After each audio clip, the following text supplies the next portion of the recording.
Welcome to my channel. তো চলুন চলে আসছি আজকে একটা সুন্দর ব্লগ নিয়ে। তো চলুন, এখানে এটা আমার বড় বৌদি, এটা মেয়ে, এটা আমাদের চেম্পু বসে আছে, এখানে আমি বসে আছি, মুনু, সবাই আমরা এখানে মিশে গল্প করছিলাম। আর আমাদের এখানে টিভিতে ভিডিও লাগিয়ে দিয়েছিল বৌদি, সেই টিভি দেখছিলাম, বহুত মজা করছিলাম। তো এখানে ছিল সেকেন্ড দিন, যেটা আমার দাদার পাকা খাওয়ার পরের দিন, যেটা এনজয় করেছি। এনজয় করার পর বিকেলে চলে গেছিলাম এক জায়গায়, যেখানে কি তরমুজ আর এনেছিলাম ভুট্টা, বহুতই টেস্টি আর মিষ্টি। এখানে তরমুজের টাকা নেবে না বলছিল জেঠিমা, তো আমি জবরদস্তি কিছু দিয়ে এসেছি। তো সেকেন্ড দিন ছিল এখানে গ্রামে মহোৎসব ছিল, যার জন্য কি আমরা পাকা খাওয়ার দিন যে রয়ে গেছিলাম। পাকা খাওয়ার পর দাদার পাকা খাওয়া হয়েছিল, মাঝখানে একটা দিন ছিল যেটা কি গ্রামে মহোৎসব ছিল, তার পরের দিন মেয়ের ঘরে ছিল পাকা খাওয়া, মানে যে আমাদের হবু বৌদি। তো চলুন, এখানে মহোৎসবে না হলেও 15-20টা দল এসেছিল। দল আসার পরে এখানে খাওয়া দাওয়ার ব্যবস্থাও হয়েছিল, যেটা কি ডাল ভাত আর একটা চাটনি। এখানে দোকানও বসেছিল, গুপচুপের দোকান, এমনি বাদাম, এইসব নাস্তার দোকানও বসেছিল, কিন্তু ওইসব কিছু আর খাইনি। ওখান থেকে আমি প্রসাদ নিয়েছি, প্রসাদ নিয়ে যাওয়ার পর চলে গেছি। এটা ছিল তার পরের দিন, যেটা কি ফাইনালি আমার যেই হবু বৌদি মেয়ের ঘরে পাকা খাওয়া। তো এখানে আমিও রেডি হয়ে চলে এসেছিলাম।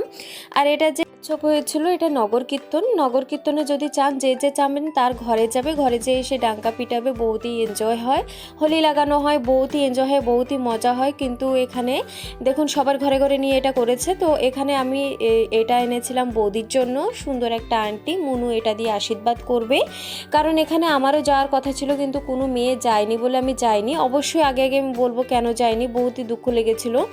তো এখানে মনু দেখুন রেডি হয়ে গেছে, এখানে দাঁড়িয়েছিল, কারণ বহুত গাড়ি, সব গাড়ি আসবে তারপরেই মেয়ের ঘরে যাওয়া হবে। তো কিছু গাড়ি এসেছিল না, যার জন্য কি দাঁড়িয়েছিল। তারপরে সবাই এসে যাওয়ার পরে এখানে দেখুন সবাই, এটা সব আমাদের ঘরের লোক, এত লোক গিয়েছিল। যার পরে যে রসমগুলো থাকে, প্রথমে তো মেয়েকে বসাবে, তাকে কিছু কোশ্চেন জিজ্ঞাসা করবে, তারপরে এখানে উঠিয়ে নিয়ে যাবে, তারপরে যেগুলো থাকে। এখানে দেখুন এটা আমার বৌদি আর এটা আমার দিদি।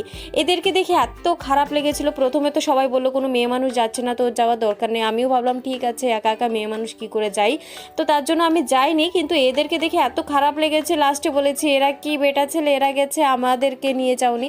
চলো ঠিক আছে, আমরা বরযাত্রী গিয়েছি, বহুতই এনজয় করেছিলাম।